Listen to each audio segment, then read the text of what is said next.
नमस्कार, मैं Dharmendra teaching target के शिक्षा मंच पर सभी लोगों का स्वागत अभिनंदन करता हूं। आज हम लेकर उपस्थित हैं ब्रह्मांड किसे कहते हैं। ब्रह्मांड में ये जानने का प्रयास करेंगे कि ब्रह्मांड का निर्माण कैसे हुआ या ब्रह्मांड किसे कहते हैं।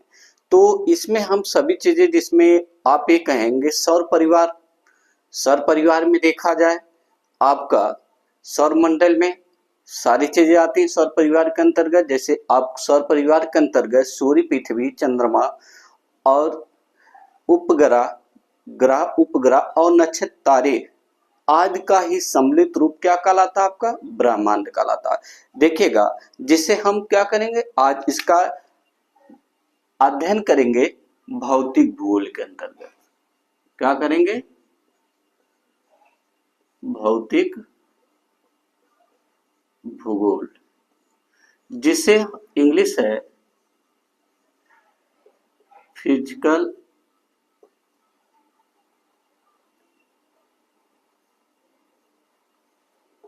देखिएगा, फिजिकल ज्योग्राफी के अंतर्गत हम क्या करेंगे? अध्ययन करेंगे। अब आता है इसके अंतर्गत हम क्या करेंगे? एक समान भौगोलिक रूप में जानते हैं, समान भूगोल, या इसी को कह लें जनरल ज्योग्राफी। अब ये जनरल ज्योग्राफी के अंतर्गत हम अध्ययन करेंगे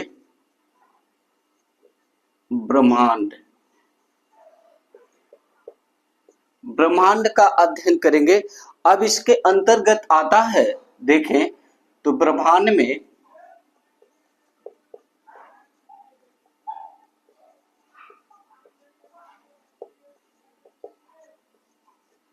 अब इसमें कहते हैं ब्रह्मांड किससे कहते हैं। देखिएगा, समान रूप से अगर इसे कहें तो समान रूप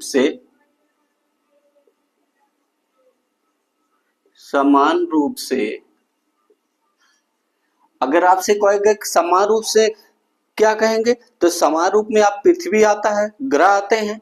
देखिएगा, पृथ्वी, ग्रह, उपग्रह, नक्षत्र, तारों, मतलब ये देखेगा उपग्रह में सभी आ जाएंगे, नक्षत्र, तारे और पुंज। ठीक है, तो आप ये कहेंगे नक्षत्र, तारे, पुंज एवं अब ये कहेंगे कि आकाश गंगाओं का, देखिएगा, आकाश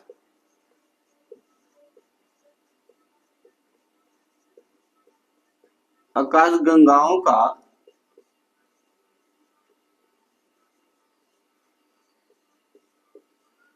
सम्मिलित रूप ही आपका क्या कहलाता है? देखिएगा, ब्रह्मांड कहलाता है।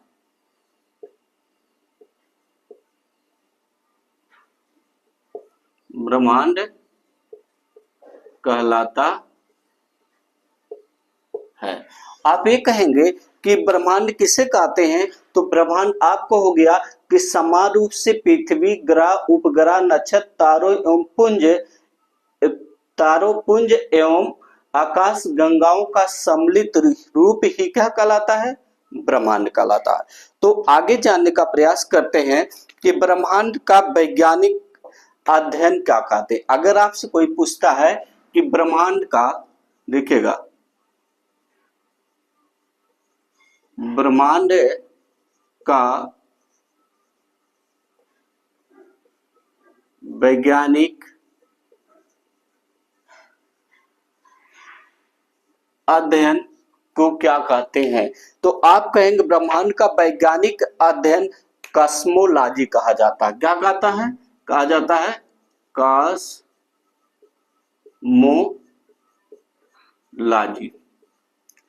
अगर आपसे कोई पूछता है कि ब्रह्मांड का जो वैज्ञानिक अध्ययन क्या कहलाता है, तो आप कहेंगे कॉस्मोलॉजी कहा जाता है।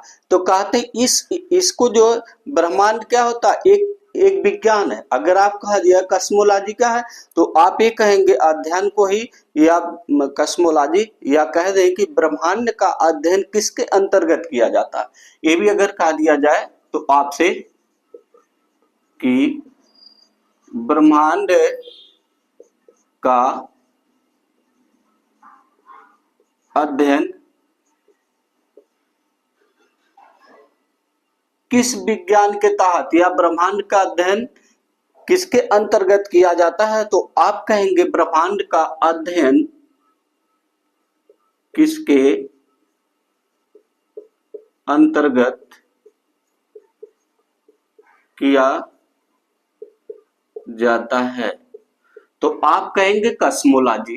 तो आप ये कहेंगे ब्रह्मांड का अध्ययन जो है कस्मोलॉजी के अंतर्गत किया जाता है। तो इसी को क्या कहते हैं, इसी को कस्मोलॉजी कहते हैं। तो आप यहां कह दें कि कस्मोलॉजी क्या कहा जाता है, कस्मोलॉजी। तो अब इसके अंतर्गत हम क्या करेंगे, जिसे ब्रह्मांड विज्ञान भी कहते हैं। इसी को आप कह ले ब्रह्मांड विज्ञान के नाम से जाना जाता है। क्या कहा जाता है, जाना जाता है। अगर आपसे कोई कहे कि ब्रह्मांड विज्ञान किसे कहते हैं, तो कस्मोलॉजी विज्ञान को ही ब्रह्मांड का विज्ञान कहा जाता है।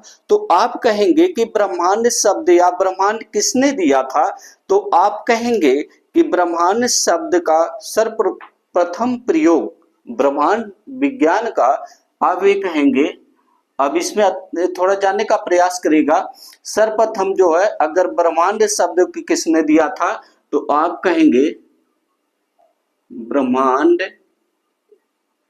शब्द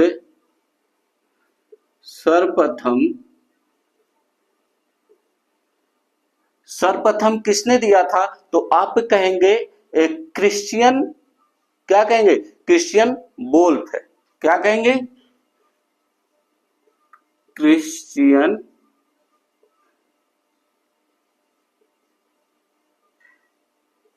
वोल्फ।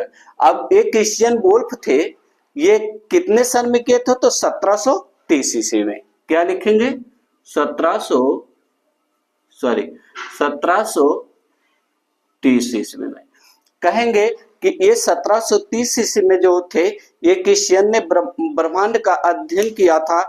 और ये कहाँ के वैज्ञानिक थे, तो आप ये कहेंगे क्रिश्चियन वोल्फ जो थे ये जर्मन थे, अर्थात ये क्या थे, जर्मनी के थे। तो आपसे कोई पूछेगा कि ब्रह्मांड का अध्ययन किसके अंतर्गत किया जाता है, तो आप कहेंगे ब्रह्मांड का अध्ययन जो है कस्मोलॉजी विज्ञान के अंतर्गत किया जाता है। अब ब्रह्मांड जो अर्थात जो कहेंगे ब्रह्मांड शब्द जो है सर्वप्रथम किसने दिया था, तो कहेंगे कि जर्मन वैज्ञानिक, ब्रह्मांड वैज्ञानिक क्रिश्चियन वोल्फ ने 1730 ईस्वी में दिया था। अब आते हैं, जानने का प्रयास करते हैं। अब एक आता यूनानी खगोल शास्त्री जिसका नाम है प्रोफेसर टालमी। प्रोफेसर टालमी जो थे वो 140 ईस्वी में, अगर आपसे कहा जाए कि प्रोफेसर टालमी जी, देखिएगा यहाँ पर जानने का प्रयास किया जाए, एक यूनानी दार्शनिक, देखिएगा यूनानी दार्शनिक, तो आप ये कहेंगे यूनानी दार्शनिक कौन, प्रोफेसर टालमी। तो कहेंगे यहां पर आप कहेंगे इसका नाम है कोलाइडियस टालमी, जिन्होंने, आप ये कहेंगे कि ये जो आप 140 अगर कह दिया जाए 140 ईस्वी पूर्व की बात इन्होंने कहे, 140 ईस्वी पूर्व इन्होंने क्या किया, इन्होंने ब्रह्मांड का नियमित अध्ययन किया। प्रोफेसर टालमी जो थे, इन्होंने ब्रह्मांड का पूर्व अध्ययन किया और 140 ईस्वी पूर्व इन्होंने बताया क्या कि हेलियोसेंट्रिक थ्योरी, जियोसेंट्रिक थ्योरी कहते हैं कि इन्होंने एक शब्द दिया जो है कोलाइड टालमी ने, 140 ईस्वी में जब इन्होंने ब्रह्मांड का अध्ययन किया तो इन्होंने क्या कहा, जियोसेंट्रिक थ्योरी। क्या किया, जियोसेंट्रिक थ्योरी दिया, जिसे कहते हैं भू केंद्रित सिद्धांत। कहते हैं भू केंद्रीय सिद्धांत। और कितने समय, 140 ईस्वी पूर्व। अगर आपसे कहेंगे कि भू केंद्रिक सिद्धांत किसने दिया तो आप कहेंगे कोलाइडियस टालमी महोदय, जो आपके यूनानी एक खगोल शास्त्री थे। इन्होंने 140 ईस्वी में क्या किया, आपका जियोसेंट्रिक थ्योरी दिया था, भू केंद्रिक सिद्धांत। इसी को कहते हैं जियोसेंट्रिक थ्योरी। जियोसेंट्रिक। अगर आपसे ये भी कोई पूछ दिया जियोसेंट्रिक निशाने का होता है तो आप ये कहेंगे भूकेंद्रीय होता है, तो आप इसी को लिख सकते हैं जियोसेंट्रिक थ्योरी। जियोसेंट्रिक, ठीक है, जियोसेंट्रिक होता है, सेंट्रिक, जियोसेंट्रिक थ्योरी। ठीक है, जियोसेंट्रिक थ्योरी क्या किया था, ये प्रोफेसर टालमी महोदय ने दिया था 140 ईस्वी पूर्व। तो ये कहाँ के थे, ये यूनानी भूगोलवेता थे। अगर कह लें खगोल शास्त्री, खगोल मीन्स माने क्या होता है, जिसमें खगोलिक परिवार था। देखा जाए ब्रह्मांड जो नक्षत्र तारे हैं, इन सबों का अध्ययन करने वाले ही कोई क्या कहते हैं, खगोलिक शास्त्री के नाम से जाने जाते हैं। तो ये आप जाना कि भू केंद्रिक सिद्धांत किसने दिया, 140 ईस्वी पूर्व जो है आपके यूनानी दार्शनिक कोलाइडियस टालमी ने क्या किया था, भू केंद्रिक सिद्धांत क्या दिया था, सिद्धांत दिया था, जिसकी अंग्रेजी कहते जियोसेंट्रिक थ्योरी। जिसमें इन्होंने देखिएगा, जिसके अंतर्गत जो है ये टालमी महोदय जो थे, इसके अंतर्गत इन्होंने क्या किया, पृथ्वी को सूर्य का केंद्र मान लिया था। इन्होंने कहा कि जो पृथ्वी है वो सूर्य का केंद्र है। क्या है, इसलिए इन्होंने कहा कि पृथ्वी जो होती है, देखिएगा ये पृथ्वी, ये मान लीजिए ये पृथ्वी है,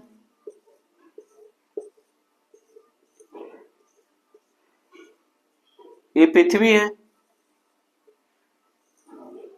ये पृथ्वी है। इन्होंने कहा कि ये पृथ्वी क्या करती है, पृथ्वी का, इन्होंने कहा कि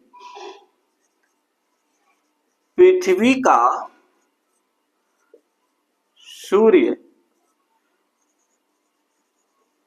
चक्कर करता है। क्यों कहता है, क्योंकि पृथ्वी क्या करती, एक केंद्र में है, पृथ्वी क्या है, एक केंद्र में है, और क्या करता है, पृथ्वी का क्या करता है, चक्कर कौन लगाता है, सूर्य लगाता है। इसलिए इन्होंने कहा कि जियोसेंट्रिक थ्योरी, कहा कि पृथ्वी को केंद्र मानकर जो है इन्होंने क्या किया, अध्ययन किया। लेकिन आगे आप अध्ययन करेंगे, प्रोफेसर कोपर्निकस का अध्ययन किए गए तो वहां उसको उलट दिया है, इसी को डिफिनेशन को पलट दिया। वहां पर हेलियोसेंट्रिक थ्योरी दिया था। हेलियोसेंट्रिक मीन्स माने जो होता है, इन्होंने 100 देखा जाए 1543 ईस्वी में जो थे प्रोफेसर जो कोपर्निकस महोदय जो थे, वो इन्होंने कहा नहीं कि पृथ्वी जो होती है, पृथ्वी का क्या करता है, सूर्य चक्कर नहीं लगाता है। लेकिन इसके पहले प्रोफेसर टालमी महोदय ने कहा कि जियोसेंट्रिक थ्योरी दिया, सिद्धांत दिया, जिसमें कहा कि क्या करते हैं, पृथ्वी जो होती है एक केंद्र में होती है और उसके चारों तरफ क्या करता है, सूर्य चक्कर लगाता है। लेकिन ये क्या किया प्रोफेसर टालमी दिया, जो यूनानी भूगोल दार्शनिक थे। लेकिन वहीं पर जो 100 जो आपका 1543 ईस्वी में प्रोफेसर जो है कोपर्निकस महोदय जो थे, उन्होंने कहा कि नहीं, सूर्य क्या करता, एक केंद्र में होता है, जिसे हेलियोसेंट्रिक थ्योरी दिया जो है, जिसमें के अंतर्गत जो है आप सूर्य को क्या किया, एक केंद्र माना, और क्या करता, सूर्य केंद्र में रहकर पृथ्वी उसका क्या करती है, पश्चिम से पूरब को क्या करती है, उसका चक्कर लगाती है, घूर्णन करती है, तो यह उसका भ्रमण करती है। तो इसी को आप यही दूसरी आप लिखें, ये जो देखेगा, ये आप यूनानी भूगोलवेता थे, ठीक है, ये यूनानी भूगोलवेता थे। अब आते देखिएगा इसके अंतर्गत ये पोलैंड के खगोल शास्त्री कहते हैं, यहां लिखेगा पोलैंड के खगोल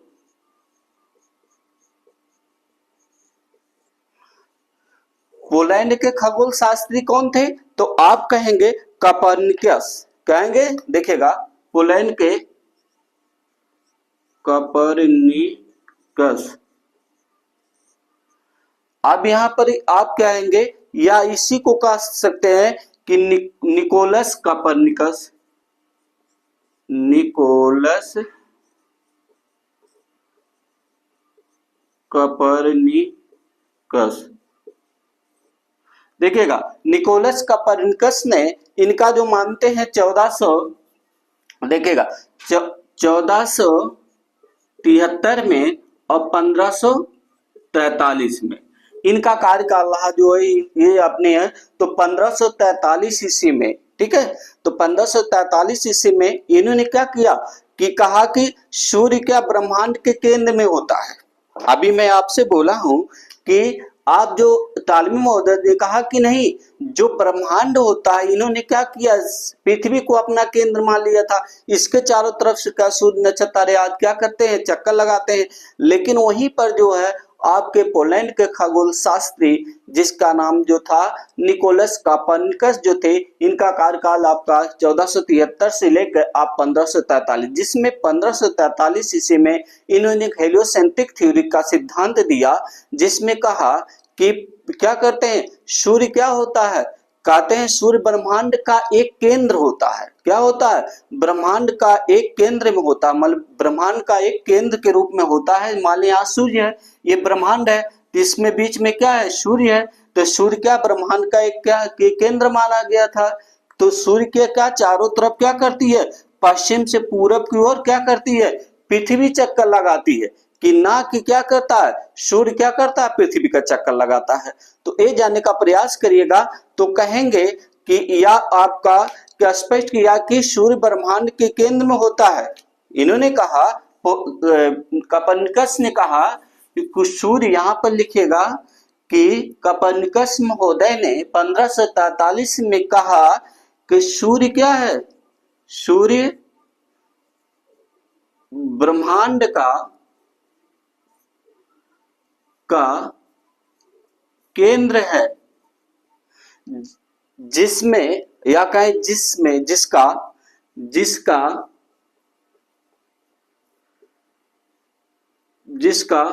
पृथ्वी, चंद्रमा, ग्रह, उपग्रह, नक्षत्र, तारे क्या करते हैं, इसका नक्षत्र तारे आज क्या करते हैं, इसके का परिक्रमा करते हैं, या कहते हैं परिक्रमा करते हैं। यहां लिख लें, परिक्रमण करते हैं।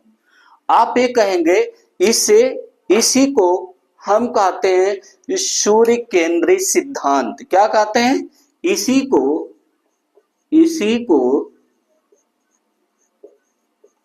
सूर्य केंद्रीय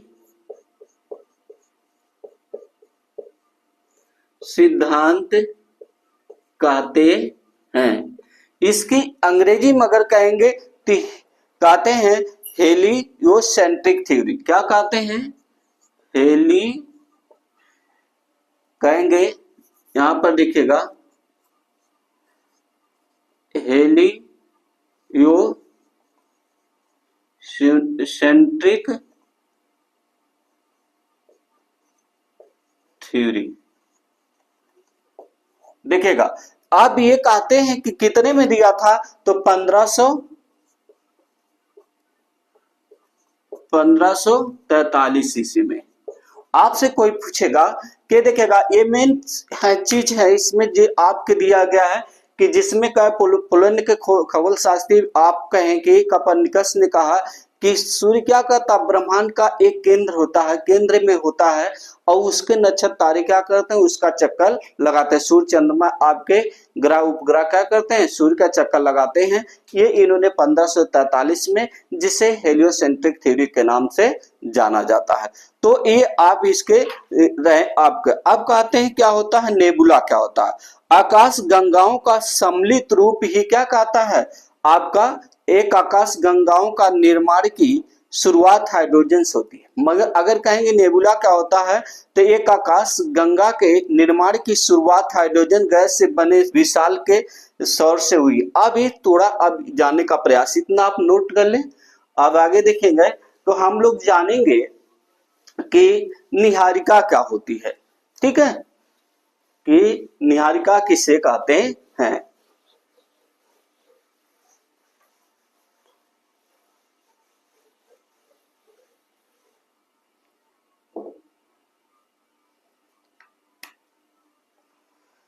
देखिएगा इसमें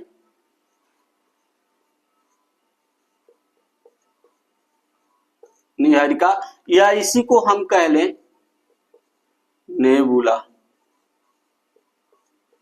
कह दें नेबुला क्या होता है, एक आकाश गंगाओं के निर्माण की शुरुआत अगर कह दिया जाए नेबुला को, तो एक आकाश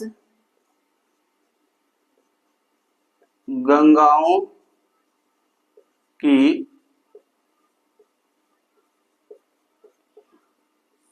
अगर एक आकाश गंगाओं की शुरुआत जो होती है हाइड्रोजन गैस से बने विशाल, हाइड्रोजन शुरुआत हाइड्रोजन हाइड्रोजन से बने विशाल, हाइड्रोजन से बने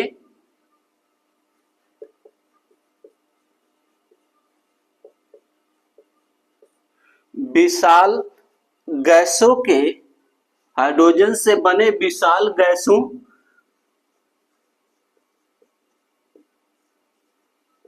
के संलग्न से हुई है। संलग्न, आप ये कहेंगे संलग्न, ठीक है, संलग्न से हुई है। और इसी को क्या कहते हैं आप, नेबुला कहते हैं। इसी को, इसे निहारिका, निहारिका या नेबुला, नेबुला कहा जाता है। देखिएगा कहा जाता है। आप ये कहेंगे कि निहारिका किससे कहते हैं, जानने का प्रयास करिएगा कि यह आकाश गंगाओं के, अगर आपसे कहेंगे कि यह आकाश गंगाओं की शुरुआत हाइड्रोजन से बने विशाल गैसों के संलग्न से हुई है, जिसे निहारिका या नेबुला कहा जाता है। तो आते हैं नेबुला, लैटिन भाषा शब्द जिसका अर्थ होता है कुहासा। ये देखिएगा नेबुला एक लैटिन भाषा का शब्द। अगर आपसे कोई पूछता है कि नेबुला क्या है, ठीक है, या नेबुला, नेबुला क्या है, नेबुला शब्द क्या है, तो कहेंगे एक लैटिन भाषा का शब्द है। लैटिन भाषा का शब्द है जिसका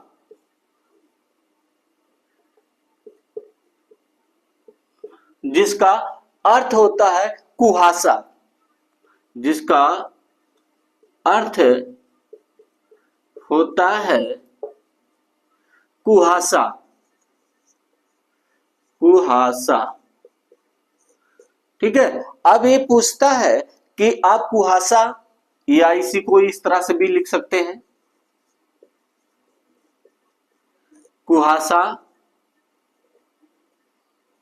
होता है। अब आते हैं कि ये कहते हैं कि नेबुला क्या होता है, तो आप कहेंगे गैसीय पिंड के रूप में होता है, जिसका एक लैटिन भाषा का अर्थ होता है, ठीक है, जिसका अर्थ होता है एक कुहासा होता है। ये प्रत्येक आकाश गंगाओं का एक पिंड होता है। कहते हैं ये अत्यधिक आकाशमान जो होते हैं, जो आप ये इस तरह से कह लें कि ये अत्यधिक, देखिएगा, ये अत्यधिक अत्यधिक प्रकाश, ठीक है, कहते हैं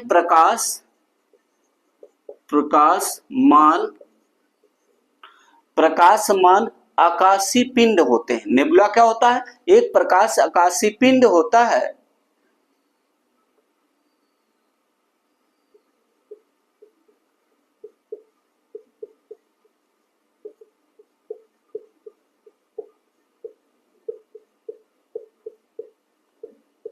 एक प्रकाश आकाशीय पिंड होता है। अब इसे जो गैस व धूल कणों से निर्मित होता है, अगर ये कह लिया जाए कि यह आकाशीय पिंड होता है जो गैस, या कह ले ये गैस और धूल कणों से क्या होता है, युक्त होता है, ठीक है, ये कह ले ये गैस धूल कणों से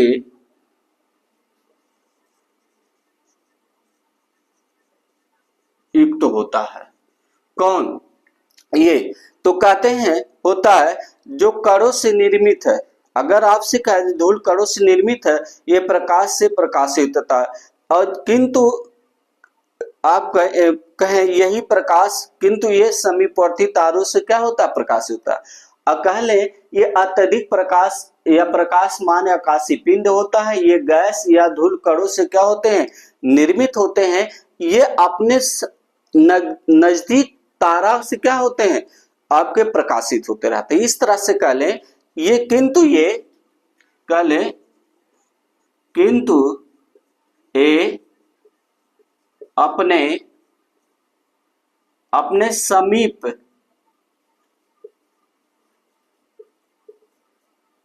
समीपवर्ती, देखिएगा, समीपवर्ती तारों से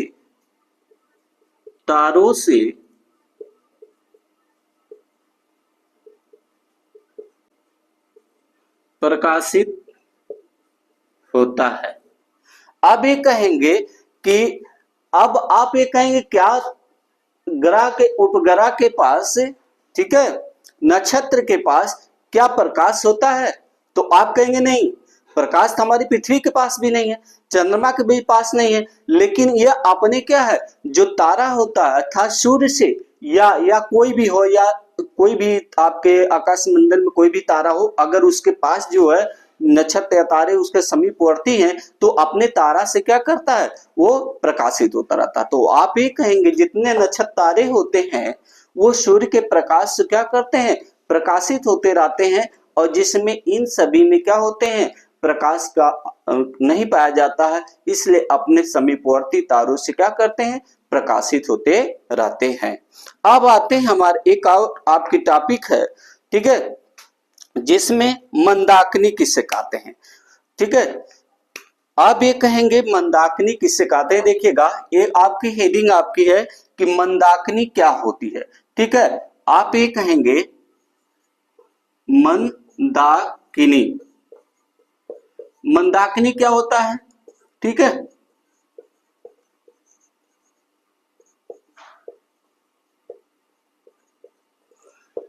देखिएगा मंदाकिनी किससे कहते हैं, तो आप इस साधारण में कहेंगे मंदाकिनी कहेंगे वह आकाश गंगा जिसमें, मतलब देखिएगा पहले हम परिवार के जितने सौर परिवार का अध्ययन करेंगे तो ब्रह्मांड हो गया, तो अब ये कहेंगे जितने आपका जो है सौर परिवार के अंतर्गत जितने सभी ग्रह उपग्रह, ठीक है, नक्षत्र तारे आदि का अध्ययन करेंगे, वही क्या कहलाता है, आपका मंदाकिनी कहलाता है।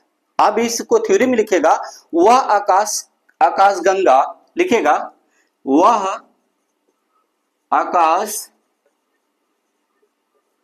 आकाश गंगा, ठीक है, जिसमें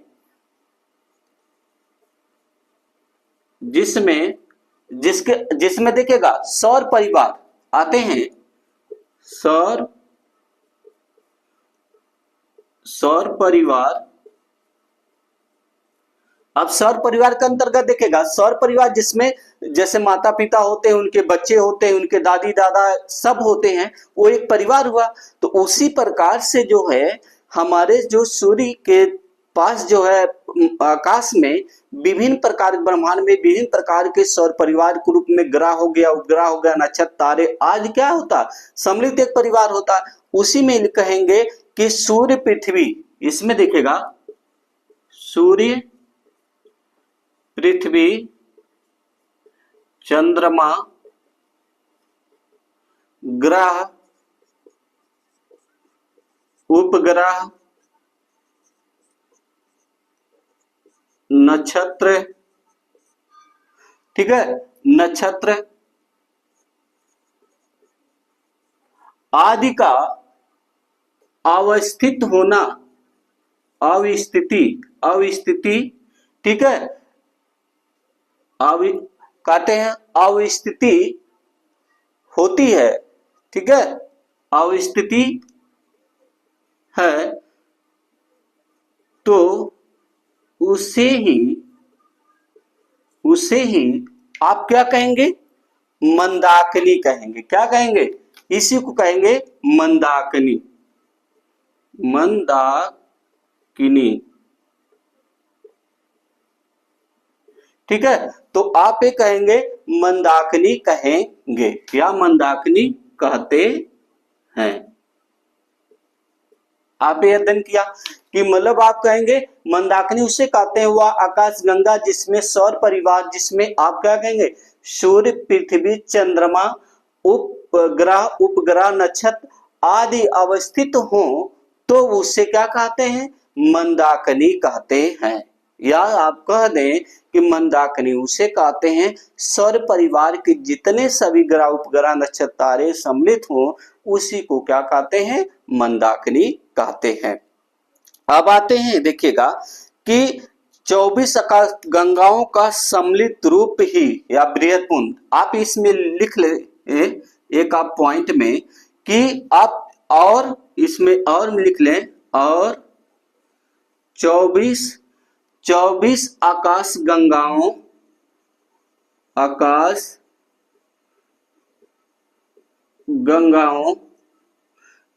गंगाओं का एक बृहत पुंज, आकाश गंगाओं का एक बृहत पुंज है। क्या है ये, मंदाकिनी बृहत पुंज है, जिसे क्या कहते हैं, मंदाकिनी कहते हैं, ठीक है। आप ये कहें कि जिसे क्या कहते हैं, और 24 आकाश गंगाओं का एक बृहत पुंज ही क्या कहलाता है, मंदाकिनी कहलाता है। तो आप इतना ओवरऑल आप इतना अध्ययन किए कि मंदाकिनी क्या, निहारिका क्या हो गया या नेबुला क्या हो गया, ये सारी चीज आपने अध्ययन किया। अब इसमें आते हैं, हमारा एक और टॉपिक है जिसके अंतर्गत हम लोग अध्ययन करेंगे परिभ्रमण और परिक्रमण क्या होता है। ये आप जिससे क्या बोलते हैं, रोटेशन एंड रिवोल्यूशन कहते हैं। What is a rotation and revolution, तो रिवोल्यूशन के अंतर्गत आते हैं। आपने कहा कि परिक्रमण जो था या घूर्णन किससे कहते हैं, तो आप रोटेशन को घूर्णन कहते हैं, ठीक है। अब कहते हैं रिवोल्यूशन मींस अब उसमें परिभ्रमण होता है। अब कहते हैं परिक्रमण क्या होता है, जैसे पृथ्वी हमारी है अपने अक्ष पर, अपने केंद्र पर क्या करती, पश्चिम से पूर्व दिशा को गति करती है, तो उसे हम क्या कहते हैं, आपका घूर्णन कहते हैं, जिसे रोटेशन बोलते हैं। अब आते हैं कि जो क्या है और परिभ्रमण क्या होता है, तो आप कहेंगे कि जो पृथ्वी जो होती है वो अपने अक्ष पर के साथ साथ सूर्य का भी क्या करती है, चक्कर लगाती है, तो उसे क्या कहते हैं, आप परिभ्रमण करते हैं। अब साधारण समझ सकते हैं, घूर्णन निशान जो स्वतः ही अपने घूर्णन करता हो, अपने केंद्र पर रहकर स्वयं का घूर्णन करता हो, तो उसे क्या कहते हैं, आपका परिक्रमण बोलते हैं, ठीक है। और परिभ्रमण निशान जो दूसरे अपने के साथ साथ दूसरा का भी क्या करे, दूसरे का भी चक्कर करे, चक्कर लगाए, उसी को परिभ्रमण बोलते हैं। तो आप लिखिएगा इसमें कि परिक्रमण क्या होता है, परिभ्रमण। अब इसमें देखिएगा इसी चीज को जानेंगे, परिक्रमण। अब इसमें आते हैं, थोड़ा यहाँ जाने का थोड़ा सा मीनिंग समझिएगा कि आप रोटेशन क्या होता है। थोड़ा सा इसमें मिस्टेक हुआ, जानने का प्रयास किए, थ्योरी में लिखे। आते हैं परिभ्रमण एवं परिक्रमण क्या होता है। तो आप इसमें देखेगा कि परिभ्रमण कहते हैं कि आप परिक्रमण एवं परिभ्रमण, अब इसी को कहेंगे आपका परिभ्रमण और परिक्रमण।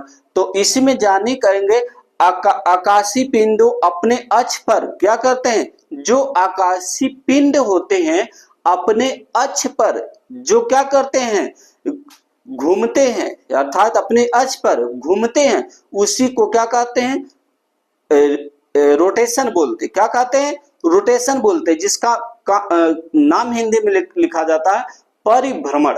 थोड़ा हम इसके पहले बोले थे, थोड़ा उसमें समझने का प्रयास करिएगा, थोड़ा मिस्टेक हुआ था। उसमें देखेगा कि अब इसमें आते हैं, अब इसमें के अंतर्गत हम क्या करते हैं, अब यहाँ पर आते हैं, जानने का प्रयास करते हैं कि आपका परिभ्रमण क्या होता है, इसको जानने का प्रयास करते हैं। देखिएगा पहला इसमें पॉइंट लिखेगा कि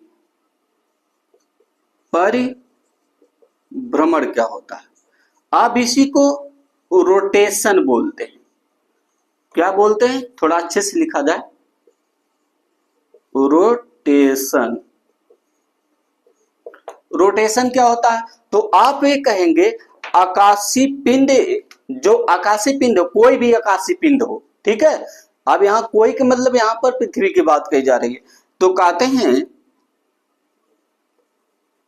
यहाँ कि आकाशीय पिंड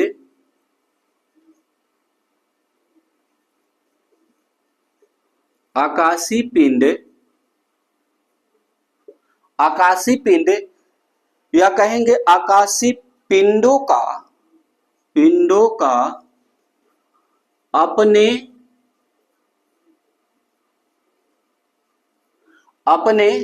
ठीक है, अपने अक्ष पर घूमना ही क्या कहलाता है, परिभ्रमण कहलाता है।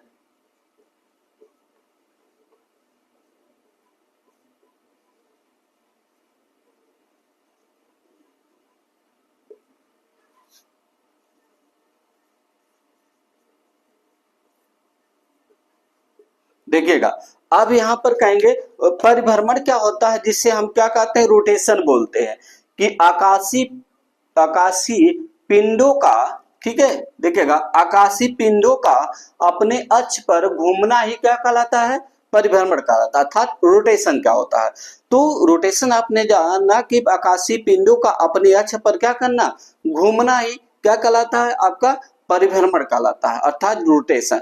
अब आते हैं रेवोल्यूशन क्या होता है। अब यहां पर देखिएगा, अब आते हैं इनके ओर घूमना, अर्थात ये कहें कि ग्रहों का, अब दूसरा देखिएगा परिभ्रमण क्या हो गया, परिक्रमण, या इसी को बोलते हैं रिवोल्यूशन।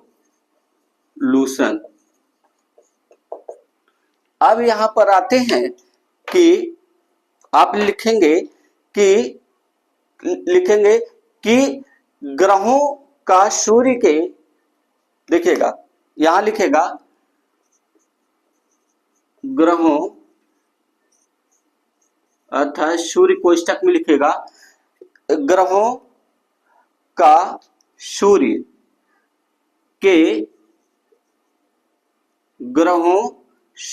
के, इसको थोड़ा सा लिखेगा, ग्रहों सूर्य के क्या करते हैं, चारों ओर सूर्य के चारों ओर क्या करते हैं, घूमना या घूमते हैं, चारों ओर घूमना ही क्या कहलाता है? परिक्रमण कहलाता है। परिक्रमण कहलाता है, कहलाता है, जिसे जिसे परिक्रमा, ठीक है देखिएगा, जिसे क्या कहते हैं? परिक्रमण, या इसी को रिवोल्यूशन बोलते हैं। आप यहां देखिएगा, इसी की इंग्लिश में देखिएगा, रिवोल्यूशन। ठीक है, तो आप ये समझे कि जो है कि आप रिवोल्यूशन क्या होता है, तो आप ये कहेंगे परिभ्रमण क्या होता है? जैसे पृथ्वी जो है अपने अक्ष पर क्या करती है? मतलब गति करती है, अपने अक्ष पर चारों तरफ क्या करती है? पश्चिम से पूरब की ओर गति करती है, इसे परिभ्रमण कहते हैं, जिससे इंग्लिश होती है रोटेशन होता है। और परिक्रमण वह होता है जो क्या करती है? पृथ्वी सूर्य के चारों तरफ क्या करती है? ठीक है, या ग्रह उपग्रह जो होते हैं सूर्य के चारों तरफ चक्कर लगाते हैं, उसी को परिक्रमण बोलते हैं, या उसी की इंग्लिश होती है रिवोल्यूशन कहते हैं। तो आगे जानने का प्रयास करेंगे जो है कि आपका सौरमंडल किसे कहते हैं। तो इसी के अंतर्गत आपने अध्ययन करेंगे कि सौरमंडल के जो विभिन्न प्रकार की स्थितियां हैं, अभी इसके जानने का प्रयास करेंगे कि आगे कि हमें सौरमंडल किसे कहते हैं। देखिएगा, सौर मंडल, ये इसी का हम क्या करेंगे? अध्ययन करेंगे। थैंक्स।